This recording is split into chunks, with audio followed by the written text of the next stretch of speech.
I'm fine either way. I will go ahead and point out the audio I'm recording just my voice through the YouTube link because we might be using this for landslide for some reason. So just be aware that if you are watching the live stream on YouTube of just the slides, you might want to mute the YouTube video. You can still watch the live stream, but just mute there's a volume button. You can just click on it and mute the video. But yeah, otherwise, I'm happy to stop at any time and answer questions or have feedback from people if you want me to clarify or anything like that. This can definitely be not just a presentation, but a discussion.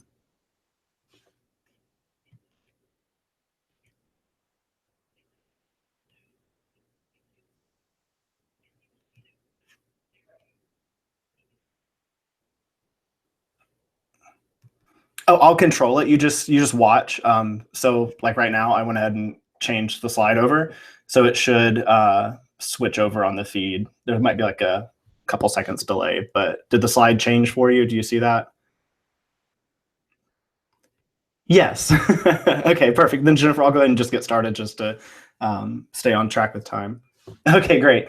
So yeah, definitely I kind of cheated with this presentation because as Jennifer said, I pulled most of this from an article that I co-authored for Landslide. So I didn't really have to come up with much of anything new. But yeah, so anyways, I'm Franklin Graves. I'm in Nashville, Tennessee. I also got started in the ABA as a law student and have loved it and continued getting involved and using it as a way to stay abreast of current legal issues. So kind of a guideline of what we're going to discuss today. I'm going to start out with just a basic overview of general update of YouTube. Then we're going to look at some copyright issues on the platform, which are more than likely familiar to a lot of people that have been longtime members of this committee because we've talked about some of them already. And then we're going to look at the rise and fall of MCNs and then explore some of the business and legal affairs matters, as I'm just making that up and calling them, related to YouTubers, and how attorneys can help. And then lastly, I've compiled a short list of resources if you want to explore or receive updates about YouTube in the future. So let's start with the current state of affairs with what is the world's largest online video service. YouTube is a video streaming and more recently download service owned by Google or Alphabet, however far up the chain you want to go. YouTube launched 12 years ago. It will be 13 years in February 2018, and it was purchased by Google in 2006. They offer many formats for uploading videos, but most recently they launched a new 360-degree virtual reality format called VR 180 in an effort to, as they're saying, quote, make it easy and affordable for anyone to make VR videos. YouTube also recently launched a new logo design, website redesign, and other branding changes, and that little animated GIF that you see there on the screen if you're watching the live stream. Sorry, it doesn't move if you're following along with the PDF. That shows the difference. They basically moved the red square over to the left. So YouTube offers specialized apps, including YouTube Music, YouTube Gaming, YouTube TV, YouTube Kids, and more recently, YouTube Go, which is the newest option available in India. And it's designed to accommodate the still growing nature of internet connection availability with options such as offline downloading within an app and optimized video playback for slower networks. So obviously, YouTube recognizes that broadband access or fast enough access for streaming videos is not enough. And so that's why they've, as I like to say, they've become a download service as well. There is also YouTube EDU, which is a huge community, and it focuses on showcasing educational content on the platform. So we all like to hear recent numbers. So some recent numbers released by YouTube include 1.5 billion logged in viewers visit YouTube every month. And then on average, YouTube viewers spend over an hour a day watching videos on mobile devices alone. And then another recent statistics, I can't find anything officially from YouTube recently, but they claim 300 hours of video are uploaded to YouTube every minute. So that's just insane. All right, so the next, yeah.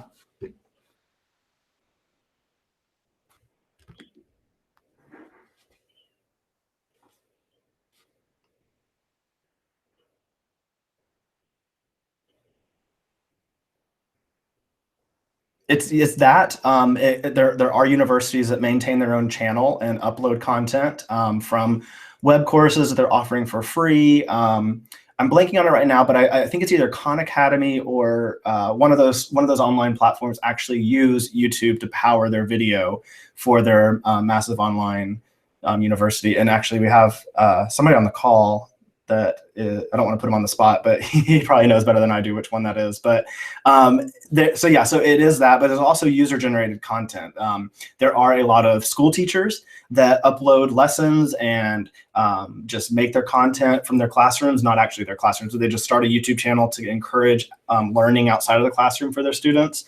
So it's a wide variety of user-generated content, as well as traditional media broadcast content, like from PBS and Smithsonian has a great channel, and National Geographic, as well as, like you just mentioned, university content as well.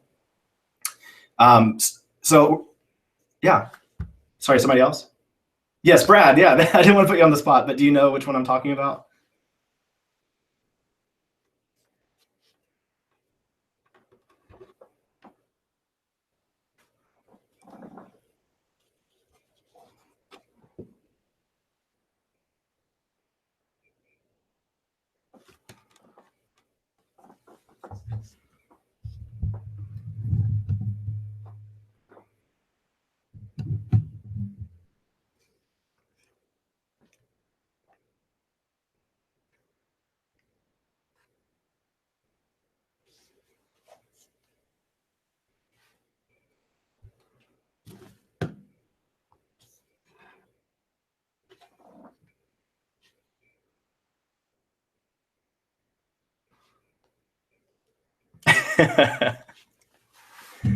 Correct.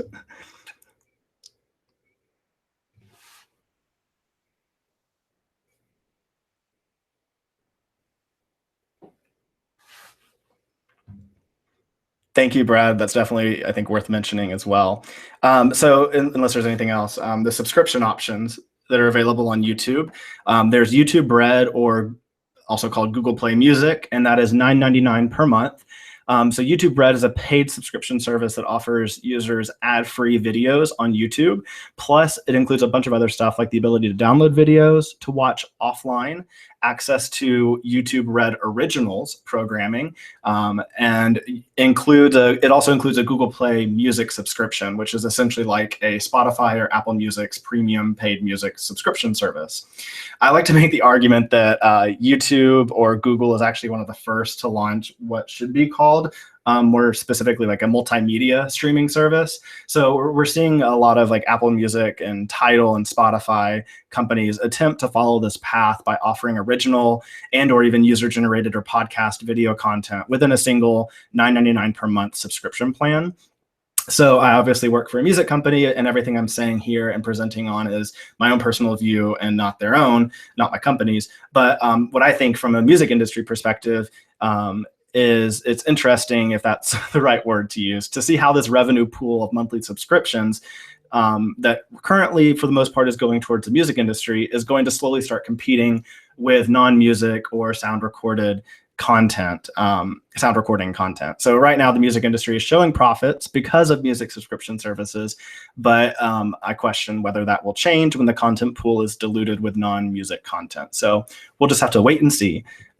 But in July, it was announced that Google's music service was combining with YouTube Red's subscription team, which is essentially a rebranding, because up until like, I guess now, and even now, it's been really confusing to know and understand all the subscription services that Google offers on the media side. So keep an eye out to find out what the actual branding will eventually be and settle on for Google or YouTube's subscription music service. In a recent blog post, Lear Cohen, YouTube's global head of music, who's a former music industry executive, wrote that YouTube was currently paying a royalty rate of over $3 per 1,000 streams in the US, or 0.003 cents per stream. That's arguable. It just depends. YouTube Red is available in the US, Australia, Korea, Mexico, and New Zealand, but the music subscription service is available in many more territories.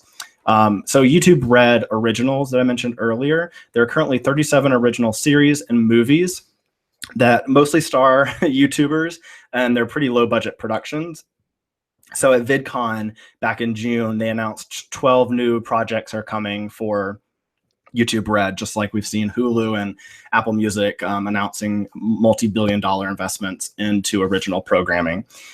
So YouTube TV is the newest offering from YouTube and serves as a competitor to similar cord-cutting services like Sling TV, which is Dish Network's a la carte streaming service for live TV.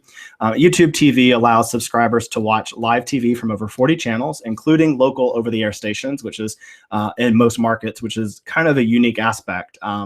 There is also a cloud DVR function. I'm using air quotes there, cloud DVR, that has virtually no storage limits. So I'm interested to find out if this operates the same way as some previous startups in this space were offering a while ago, offering the unlimited DVR. Basically, the question I have is whether one individual account holder's DVR'd content, so if you choose to record The Bachelorette one night, is that being kept as a separate digital file specific to you than another individual account holder that is also choosing to record The Bachelorette that night? Or whether YouTube or Google is constantly recording and archiving every television channel feed, if they weren't already doing it before, and then because they are all about information. Anyways, one YouTube TV subscription can be shared with up to 6 people. They are currently offering a free Chromecast to new subscribers. So if you want to try it out, you can get like a free 14-day trial. And then also, if you pay for the first month, they'll send you a free Chromecast, which is kind of like an Apple TV type device to watch and stream stuff. So I thought it was also worth noting in this little slide that Google is also an ISP. They offer cable and internet packages in certain US markets, and that's, I'm sure people have heard, called Google Fiber. All right, so now let's look at some copyright-related aspects of YouTube. For those of you following along with the PDF, we're on slide 8. So since its launch in 2005, YouTube has found itself at the center of several major copyright court decisions. Viacom filed a lawsuit against YouTube in 2007, claiming over 150,000 unauthorized video clips of Viacom's shows were uploaded by users. The case was ultimately settled in March 2014. So here on the slide, I thought it was appropriate that a dancing SpongeBob GIF to represent the Viacom case. Our committee has previously discussed both the Lentz and the Viacom cases on calls, so I'm going to spare us all the time in going into the details here of both of those. But Lentz you might be familiar with as popularly dubbed like the Prince dancing baby case. So starting in 2009, with the expiration of a key licensing deal, YouTube faced concerns over the request for increased royalty payments by GAMA, the German performing rights organization, for music videos and the user-generated content that were being posted to the YouTube site. This conflict actually led to a lawsuit being filed in 2010, which YouTube ultimately lost when the German court held that YouTube was responsible for content uploaded by YouTubers. So as a result of growing legal concerns, YouTube recognized the need for an automatic automatic system with the capabilities to detect potential infringement within content that is uploaded by YouTubers. And that is when the Content ID system was created. So Content ID is a system built and implemented by YouTube to assist copyright owners with identification, management, and protection of their content. Copyright owners usually are limited to those with large catalogs of content. So just a small YouTuber or a small record label or by themselves would not be able to register for Content ID. But typically they can register with YouTube, larger companies, and submit their works to be digitally fingerprinted. And that is a process referred to as automatic content recognition, or ACR. And it's included, that then makes the content included in the Content ID database. This applies to both sound recording owners, like the record labels, as well as music publishers. You can look more into it, but YouTube has on their help section a detail about the publisher data, something like that they call it. But I thought that was kind of interesting that they have a way to capture that as well. So the public is probably most familiar with ACR technology through the popular music tagging app Shazam. That's why I've included it on this slide. And I think they have a TV show now too. But Audible Magic is another ACR technology provider, and it works with platforms like Dailymotion, Facebook, SoundCloud, Vimeo, Tumblr, and Twitch. So pretty much every other, likely every other platform that needs some type of content system like this, Audible Magic powers that. So they also work, Audible Magic also works with media companies, including all three major labels, record labels, Sony, Universal, and Warner, Viacom, NBC Universal, Disney, Fox, many others. They have almost a complete listing, I guess, on their website. And you might have heard of them recently because they are actually, I haven't looked into the updated what's happened with it, but they a couple months back, they filed a lawsuit against Google over the Content ID. I think it was a trademark. So going back to YouTube, whenever content is uploaded, the Content ID system scans the new content and checks for matches of copyrighted content already within the Content ID system. So the Content ID program, in theory, should help copyright owners prevent unauthorized use of their works. But if a company's works or an individual's work is used without permission, or they don't even have access to the Content ID program, YouTube does offer a website separate from the Content ID system for submissions of copyright takedown notices to be sent in accordance with 17 USC 512C, which we probably all know it as the DMCA takedown provision. So here on this slide 10, if you're following along with the PDF, is a great website to bookmark for submitting to YouTube claims ranging from invasion of privacy to trademark to copyright. You can even input specific statutes or other another legal basis for a claim that you're submitting. And just so you know, if in the PDF that Jennifer emailed out, all of the links to these websites that I put in the slide should be clickable. So just know that, so you don't have to try to type it out again. All right, slide 11. So here is a handy chart I put together showing the differences between the DMCA and the Content ID system. Many have confused the Content ID claims, especially YouTubers. So if you're representing or working with internet creators or people that are brands that are putting their content on YouTube, it's going to be important to educate them on and making sure they understand the differences between Content ID claims and DMCA takedown notices. So the major difference is a DMCA takedown is governed by US copyright law, 512C, while Content ID claims are not, and they're the result of self-monitoring by YouTube. So Content ID claims also do not initially result in a copyright strike on a YouTuber's channel. And while a DMCA takedown notice directed at a channel will result in a copyright strike immediately until a counter notification is submitted. A copyright strike is a warning that is communicated to YouTubers in an effort to educate and help the creator understand they may be engaging in potentially unlawful activity. And then, of course, too many copyright strikes on one's account will eventually lead it to be terminated by YouTube. So on the next slide, slide 12, what happens when a Content ID claim is disputed by a YouTuber? Well, YouTube created a handy visual for understanding this process from the perspective of the YouTuber. So the first section there, the video is uploaded by the creator, and then once it gets trapped or once it gets caught up in the Content ID system and it's analyzed, a claim could be placed on it. So that's when a third party either automatically or individually goes into Content ID to review it. They see the video there, they claim it, then that's when the money will be paid to the third party unless the creator, the YouTuber, disputes the claim, and they have access to do all this and get notified of this both via email and in their YouTube dashboard. And then if they dispute it, then the video, this is kind of a new thing that YouTube is doing. They no longer immediately demonetize the video if it's disputed by the YouTuber. Instead, they hold the money in escrow until the dispute, part 3, until it goes through the dispute process. And then fourth, hopefully it reaches a resolution, and then the money will go either to the creator that uploaded the video. That's where you might see them argue a fair use defense within the Content ID system. Again, that's just a pre-argument they're trying to use, not necessarily a legal argument they're making. It can be very interesting. If you're ever working with a content owner who utilizes Content ID, get them to show you an example or two of some of the responses they get to their Content ID claims that happen. It can be pretty hysterical to see what some people respond back with, how mad they get, and what they end up calling you as well. But either way, so the money can then be disputed distributed once the dispute is resolved.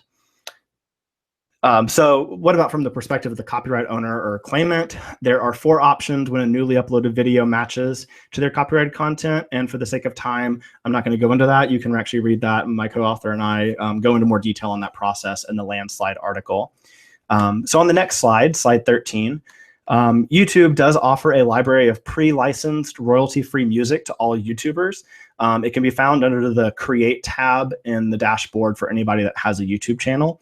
So if you're working with a client or working with somebody who wants to use an audio library without having to pay anything, they're on a really tight budget, just let them know that YouTube has a pre-built audio library. They can download a MP3 or a WAV, I'm not sure which one, I think it might be both, of an audio clip and put that in their video, and then it's automatically cleared and royalty-free, everything like that. So additionally, YouTube, and this is what this slide is showing, YouTube created a tool called Music Policies, and that allows YouTubers to research songs and find out whether a song's sound recording or publishing rights have been licensed or pre-cleared by the copyright owners for the YouTube platform. This particular screenshot here on the left, that smaller box, I'm showing where this menu is located underneath the YouTube dashboard. And then on the right, we can see the song Uptown Funk by Mark Ronson and Bruno Mars. So if a YouTuber uses this song in their video, they cannot monetize it. Instead, the sound recording and publishing owners will monetize it once it gets flagged by Content ID or individually flagged by the content owner. But it will still be available and viewable worldwide. So it's not going to be taken off the YouTuber's channel. It's just they're not going to be able to make money off of it. So what about if someone performs a cover version of the song? Then that's where YouTube kind of lets creators see that in this particular instance of Uptown Funk, it will be eligible for revenue sharing. But in this case, they don't specifically say this, but kind of, I know we're all copyright people. Essentially, the publisher will take a cut of the ad revenue. And this is a great tool for YouTubers to check whether their use of a sound recording or composition work will be allowed on the platform. The downside is that this is a pre-cleared license by YouTube and only for the YouTube platform. If someone is going to use the video on another platform or release a cover song on CD, that would obviously require a different license, and they'd have to get that on their own. Also, these rights may change. I'm sure YouTube has hopefully certain terms for length of these deals, but when that changes, if that changes, a video could be taken down at a future date, or it could be potentially copyright infringement. So a lot of different things to work with there if you are working with a client who is doing cover songs and making a lot of money off YouTube by doing that. From my experience, none of the other social media platforms offer the kinds of options that YouTube does when it comes to proper management of copyrighted music that's used in user-generated content. So just be aware of that as well. I want to make sure, can people still hear me, or are there any questions before I continue?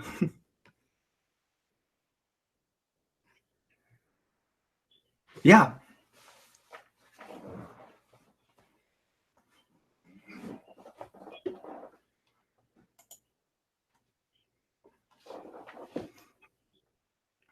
Yes.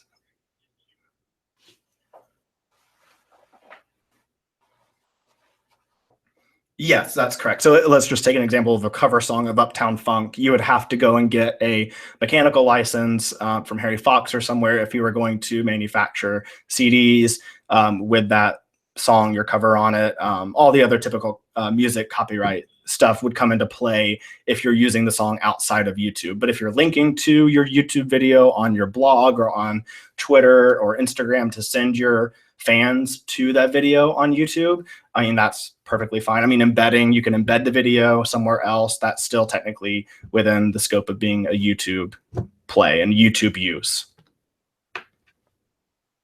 Does that answer your question or clarify? Okay. Okay, so YouTube, on this next slide, slide 14, there are plenty of copyright and legal issues that have come about due to use of copyrighted content on the platform. There unfortunately isn't enough time to discuss each of these today, but I do highlight some of them in the landslide article, such as makeup artist Michelle Phan, who that is a picture of her right there from her spotlight on YouTube that she did with Google. So she edited some EDM music from Ulta Music, the record label, into the background of her videos. Dispute over whether or not she had a contract from the record label to do that or not.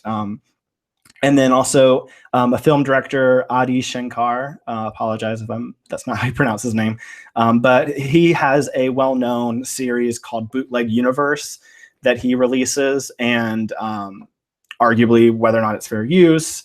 Either way, he did one for Power Rangers, and Saban, who owns the rights to Power Rangers, did not enjoy his version, especially since at the time, a new Power Rangers movie film franchise, we'll see if it becomes one or not, was in the works. So we talk about in the article how that kind of didn't result in a lawsuit, but still resulted in a discussion and negotiation happening for leaving that up. He also put it on Vimeo as well, so it wasn't just YouTube in that case. And also previously discussed on this committee's call, I'm almost positive, was the Paramount and CBS Studios lawsuit against the Star Trek fan film trailer, Prelude to Axanar. That's the poster on the slide as well. I think it is. I found it online. So, all right. So on slide 15, back in August, this is kind of a newer update since I wrote the article, but back in August, an interesting fair use case received a summary judgment opinion by a New York District Court judge. It's an interesting case because it involved a YouTuber, Matt Haas, suing another YouTuber, a husband and wife duo running an extremely popular YouTube channel called H3H3 Productions. And then Matt Haas sued H3H3 because they took one of Matt's videos, incorporated it into their own video where they dissect and critique Matt Haas's video and have a reaction to it in a very sarcastic and negative way, which is understandable now that they've posted the full video after taking it down when the lawsuit started. So Matt Haas decided to pursue legal action and ultimately lost due to a fair use defense argument made by H3H3. There are, as I mentioned in the slide, there are a couple other allegations, claims made in the lawsuit, but I include a link right here at the bottom of the slide to an article I wrote for a news outlet called Tube Filter, where I wrote covering the judge's opinion, where you can find more in-depth information about the lawsuit, as well as a link to the entire full opinion if you want that as well. But that's kind of an important case because I'll go ahead and highlight that there. A lot of YouTubers post a lot of content on YouTube is a reaction video. That's kind of what they're called, reaction videos or commentary. And so it's basically the really cool series, if you want to check it out, if you've never seen them before. A cool series is to look up is Kids React.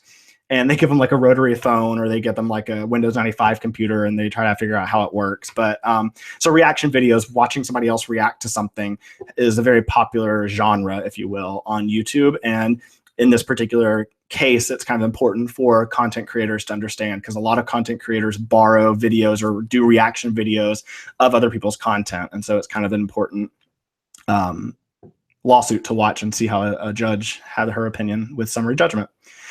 So multi-channel networks, rise and fall of MCNs. MCNs, multi-channel networks, are third-party companies. They're not endorsed by Google or YouTube. So MCNs partner with independent YouTube channels to provide additional services in exchange for a revenue share. MCNs are commonly based around a particular content style or topic, like the Let's Play, which is where, talk to your kids if you have them, they probably watch Let's Play videos where you basically sit there and watch somebody else play a video game.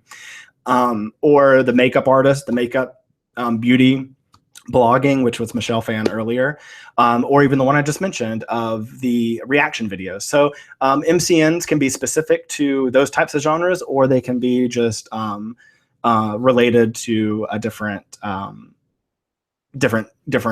group or community of YouTubers. Right. So multi-channel networks, for the sake of time, we're not going to dive into the MCN agreements as much as I did in the paper with Michael, my co-author, largely because they are going away. So Disney acquired an MCN, very newsworthy, back in 2014. They acquired Maker Studios. They acquired them for $675 million. million. So Maker was known for having nearly 60,000 creators signed to its company, representing around 55,000 YouTube channels. So Disney famously recently reduced the staff and scaled back to only 300 creators. They also folded Maker into their newer division, which I can't think of off the top of my head. But as mentioned in the Landslide article, many MCNs have now been purchased completely or have significant investment from major media companies. And then additionally, brands that were pumping advertising revenues into MCNs to be able to work directly with creators to have them sponsor a video or feature their products in their videos to get in front of the millennial or Gen X eyes. These brands have now started focusing on building their own branded content on platforms like YouTube. And a lot of that stems from one person in particular named PewDiePie. He is a YouTuber who does video games. If you just Google PEW, PewDiePie, I'm blanking on how to spell it, but anyway, just Google that and you'll see a lot of the issues that have come about with him. It's understandable why brands are hesitant to pump money into young creators that have just free reign to create whatever content they want. So unfortunately, many YouTubers traditionally and historically have been tricked into signing multi-year deals with MCNs, signing away all their ad revenues, even their IP rights, ownership of their channel names, their videos they post, even and more. So there are some creators tools such as video editing suites, sound libraries, or experienced industry reps to guide them through deals. And help them grow their brand and create content. But overall, the MCN model is kind of quickly fading. All right, so business and legal affairs. Let's examine lastly, we're gonna examine some of the typical business legal affairs issues when it comes to working with YouTubers. So general business and legal issues that you would encounter, tax implications, personal liability, or the general intellectual property IP best practices for building an empire. A lot of creators don't know how to handle these issues, especially when they're faced with a sudden explosion in popularity or revenues from a platform like YouTube because they had a viral video or a viral hit. They've become an internet sensation. So many of the underlying legal protections are the same for YouTubers as a lot of us on the call or most attorneys are familiar with through traditional media companies. So just as with a more traditional creative client, attorneys should avoid obviously transferring ownership of IP rights surrounding the content created by YouTubers. And a lot of times there's going to be issues like with brand deals. A lot of brands want to really control the creative process for a video that a client is going to be making or a YouTuber is going to be making for them. So negotiating those deals and making sure that the YouTuber feels like they're creating content for their fans while still maintaining a good relationship with the brand. So yeah, for the sake of time, we're gonna move forward. The FTC, they're obviously very involved with social media influencers and internet creators. This is actually a big part of what our panel is going to be talking about, hopefully, if we get approved in the spring at the spring conference. But very important of note here, I'm just going to leave this on the slide, but the first FTC settlement with individual social media influencers happened at the beginning or was announced through a press release at the beginning of September. So there are two links there, TubeFilter, where I wrote an article detailing and going through that three-part press release. And if you click on the underlined part of the first bullet point there, you can actually go to the press release itself from the FTC website. So it was a three-part press release, and there were some important updates to the endorsement guidelines that the FTC provides, as well as warning letters and crackdowns that have been happening with Instagrammers, celebrity Instagrammers like well, I'm going to blank and I'm not going to name any names just in case I mess it up. But yeah, so you can check that out on the articles that I provided there. So going back to YouTube, as most business owners know, it's important to diversify revenue streams and avoid reliance on one revenue source. So I think that self-published authors learned this early on with Amazon's Kindle platform and the slow and tweaks and changes they made to that program from the time it initially launched up until even now. They're still making changes to how each author is compensated for views or reads of their books. So now YouTubers are facing a huge dip in advertising revenues, mainly due to a few issues, and I put them here on the screen on the slide. Adpocalypse, as it was called, and then demonetization issues as a whole. So adpocalypse is just kind of important to know about in the YouTube realm. So brands in the UK and eventually bleeding over into the US, such as AT&T, Pepsi, Walmart, Starbucks, and so many more, noticed in early 2017 that their ads on YouTube were showing against extremist content. So obviously they pulled their ads from the platform, and this heavily impacted the revenues that many YouTubers were receiving for the views of their video. So that it's kind of been changed. A lot of the advertisers have now come back onto the platform, and Adpocalypse is slowly ending. But that kind of ties in directly with the demonetization issues that YouTube has put into play. YouTube reacted in a very drastic way. Obviously, they're at heart an advertising company selling ads. Google is, and so having their algorithms starting to target and demonetize videos, such as coming out videos with LGBTQ content, or something as simple like as a dog video that happened to have a bad keyword in its description, or highly liberal or conservative videos. So finally, at the beginning of this September, YouTube has started directly answering questions about how videos are eligible or not eligible for monetization on the platform. They also rolled out new icons that you can see on this slide. Those they're kind of blurry because they don't have high-res versions of them, but those icons that they offer a range of understanding within a dashboard, the YouTube dashboard I mentioned earlier, where a particular video falls within YouTube's monetization algorithm. So there is some more clarity being added by YouTube to how videos are either monetized or not monetized, or kind of in between, a hybrid where they're at risk to not being open to all advertisers based on the content. So as a result of all this, YouTubers have started to seek brand deals directly, sponsorships directly to incorporate into their videos, as well as viewer support using crowdsourcing platforms like Patreon. And there's a link on this slide to go directly to the support page where each of those icons are spelled out. So, all right, after all this, do you feel like you're missing out on keeping up with all the latest YouTube internet creator news, FOMO? Then resources to stay in the know. I've compiled a list of resources. The first three are official YouTube, the official YouTube blog, the official YouTube creator blog, and then the YouTube copyright website. Is actually just youtube.com/copyright, and it redirects you from there. But then also TubeFilter, which I mentioned earlier. They're a news organization focused on YouTube and other internet creation platforms.